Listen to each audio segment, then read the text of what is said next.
Hello everyone, I hope you're doing well. If you don't already know who it is, it's the one and only, the true Alex J. And today I want to talk about how do you come up with business ideas. A lot of people say, how do I come up with the next Facebook or the next Twitter or the next Instagram?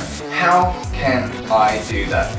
Now obviously that's a $1 billion question, quite literally. If everyone could think of an idea as big as Facebook or Instagram or Twitter, then obviously we'd all be billionaires. So I think the real question here is, how can you come up with a great idea and then make it successful? So there's two different combinations here. There's not just a great idea, but there's also great implementation. Because it's all good and well saying, there was a lot of social networks before Facebook, and there's been a lot of attempts at social networks after Facebook, but there's only one Facebook. And the reason for that is because of the way that they implemented their strategy. So when when Facebook first came around, there was obviously MySpace, there was Pixel and all these other social media spaces, and none of them had quite managed to do what Facebook had done. There's a great book on this called The Facebook Effect, and it was to do with the way that they use their images to relate. Now this has got a lot to do with psychology and the way that they implement everything, and I really would recommend you look into the psychology of social media. There's also Instagram. How did Instagram become what it is today? And again, it comes down to the way of the layout, the simplicity and the images, and the fact that it's got repeat use. So when you're trying to come up with an idea, what you want to be thinking is, what does the world want right now? What do they need? And how can I make it not so much addictive, but how can I make it something that people are going to want to repeat use? They're not going to want to use just one time. So for example, the reason that you're on Facebook is so that you can see what your other friends are up to and see what they're doing. You can communicate with other people that have the similar interest in you. YouTube is great because you're able to find video content relating to what you want to talk about, or what you want to listen to, or what you want to watch.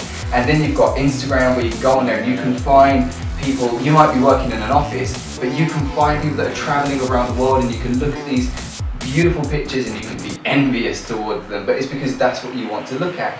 You can find the latest fashion because you want to know what should you be wearing right now, what do other people like.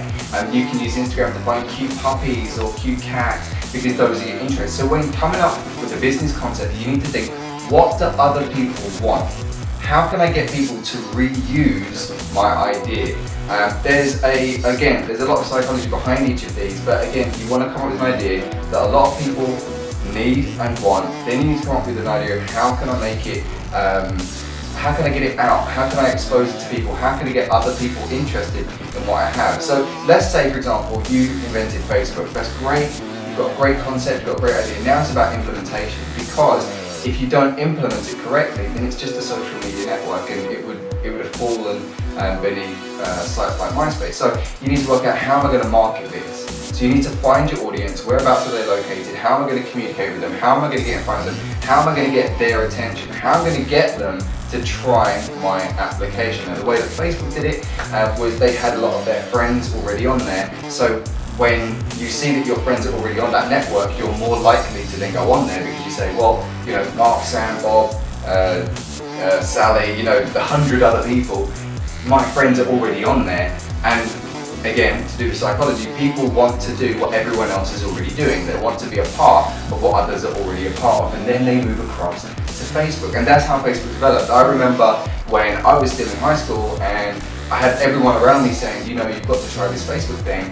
And I couldn't figure out why. The only reason I signed up was because everyone else is already doing it. So when you're coming up with an idea, you want to be coming up with loads of different ideas. What I would recommend is that you get a notepad, write down a full list of different things every day. Just keep thinking, what do people want? What do people want? Start writing down a list every single night. Try and come up with 10 business ideas every single day. You want to sit down, you really want to brainstorm. You want to think of all these different things and really lay them out on a piece of paper. I would draw the ideas down. So I would say, look, here's an idea of an application where you can find the best food in your local area, right? And then expand outwards, what kind of food, what kind of people would want that kind of food, what areas, what kind of prices, what demographics, right? So look at all that as well. You want to start seeking new experiences. So maybe you need to break out of your social circle and start communicating with different people in different areas. So find people in your demographics and communicate with them people. You want to surround yourself with creative people that are more creative. They tend to have different ideas. So maybe your idea is great, but with an addition of another idea, it would become even better. So for example, there was Red Bull. You know, when Red Bull first came out, they had just the syrup. And then another company came along and they go, well, why don't we put soda in there, and then that would be a lot better. So they came up with the idea of mixing soda and syrup, and now you've got Red Bull. So it was a great idea already, but they added one additional thing from a creative mind, and now you've got the company that it is today. It's a multi-billion-dollar company. You want to also make sure that you're not putting yourself down. Don't be negative. Stay extremely positive. The more positive you are, the easier it is to create ideas, the easier it is to think of different ways of problem solving. If you're a negative person, you'll struggle with that. You won't be able to function. You won't be able to correctly think, okay, this is how I'm going to solve this problem, this is how I'm going to solve this problem. Instead, you'll go, there's a problem, and then that's it, and the idea will die. So again, make sure that you're thinking, how can I come up with not just a concept, but something that everyone already wants, because you don't want to be battling for something that no one wants. So come up with an idea that the people already want, that there's a niche market or a large market that isn't already filled, or if it is filled, make sure that you come up with a new concept within that. Make sure that you write down 10 ideas every day, brainstorm. Also make sure that you're drawing out your ideas, seek new experiences, surround yourself with creative people, because creative minds have a fantastic way of innovating, and also make sure that you don't put yourself down.